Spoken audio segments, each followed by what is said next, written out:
As of February 5th, 2026, the United States economy is navigating a period of profound structural fragility characterized by a dangerous decoupling of financial asset prices from the real economy.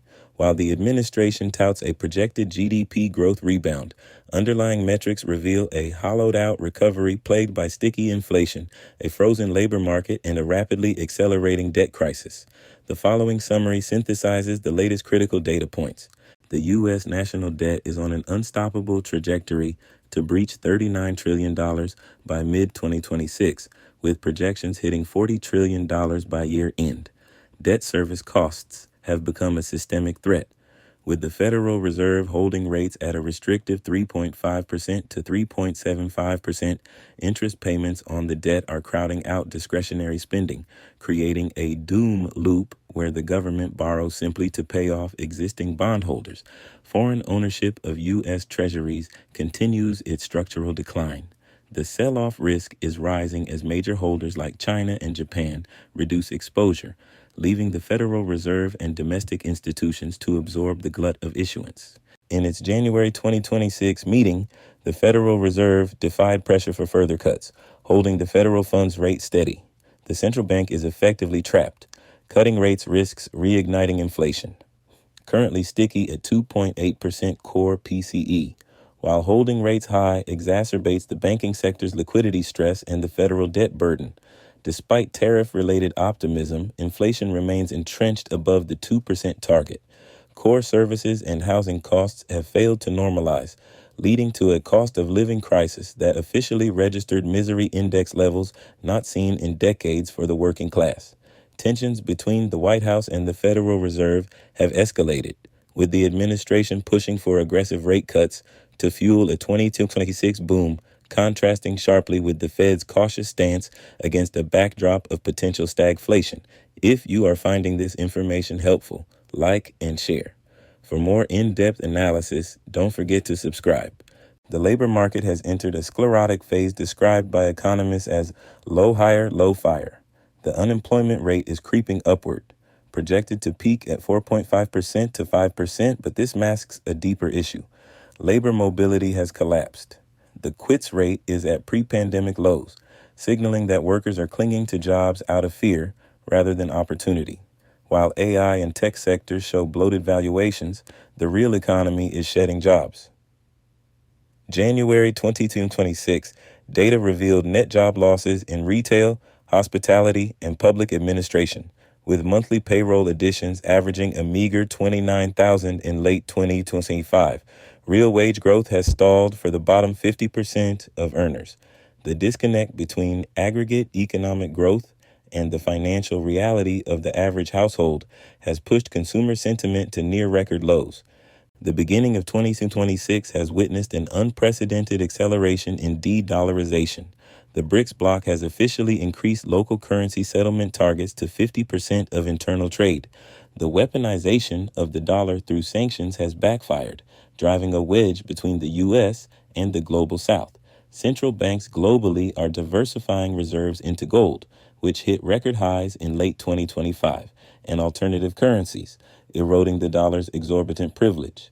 The administration's reciprocal tariffs and renewed trade aggressions have isolated traditional allies in Europe and escalated tensions with China, further fragmenting global supply chains and keeping domestic goods prices elevated.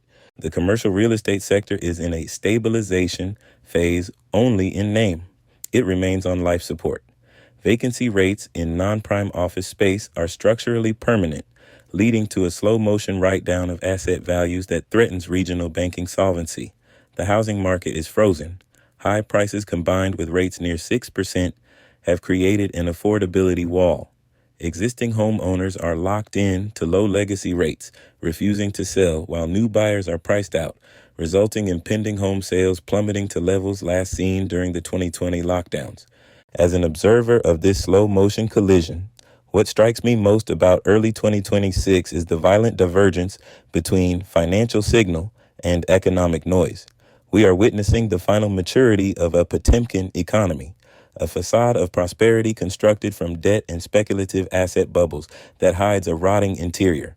The headlines scream of a $30 trillion economy and AI supercycles, yet the average American is living through a private recession. This is no longer just income inequality, it is reality inequality. The stock market, buoyed by AI speculation and the assumption of endless fiscal liquidity, has ceased to be a barometer of national health. Instead, it has become a measure of liquidity concentration. When you look at the low-hire, low-fire labor market, you are seeing the symptoms of a calcified system. Corporations are not hiring because they do not see organic demand. They are merely retaining labor to avoid the cost of turnover, waiting for a catalyst that never arrives. This is not resilience. It is paralysis. The American consumer, historically the engine of global growth, is now running on fumes, financing basic existence through credit cards and dwindling savings. We have effectively financialized survival. The most underreported yet seismic shift of 2026 is the quiet revolt against the U.S. dollar.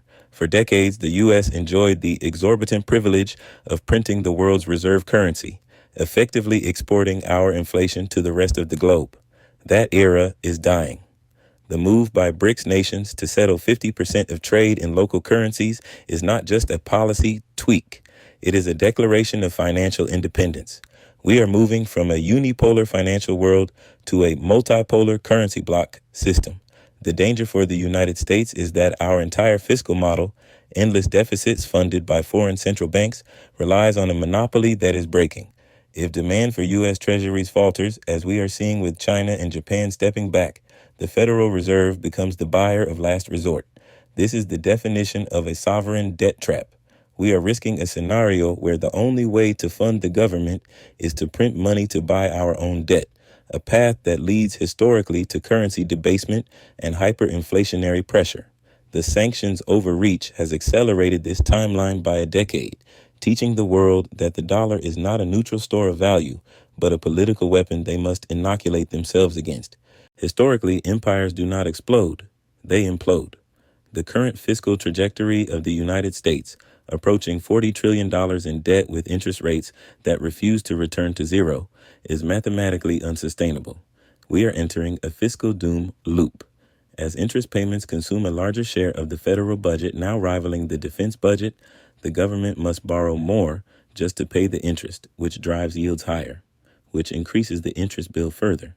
This suppresses real economic growth, as capital that should go to infrastructure, education, or R&D is instead funneled into bond coupon payments. The 2026 stabilization narrative pushed by policymakers is a dangerous illusion. It assumes that we can grow our way out of this debt. But with a cooling labor market, stagnant productivity outside of the AI bubble, and a fracturing global trade order, the growth engines are stalling. We are left with a state that is too paralyzed to reform and too indebted to stimulate. Don't forget to like, share, and subscribe.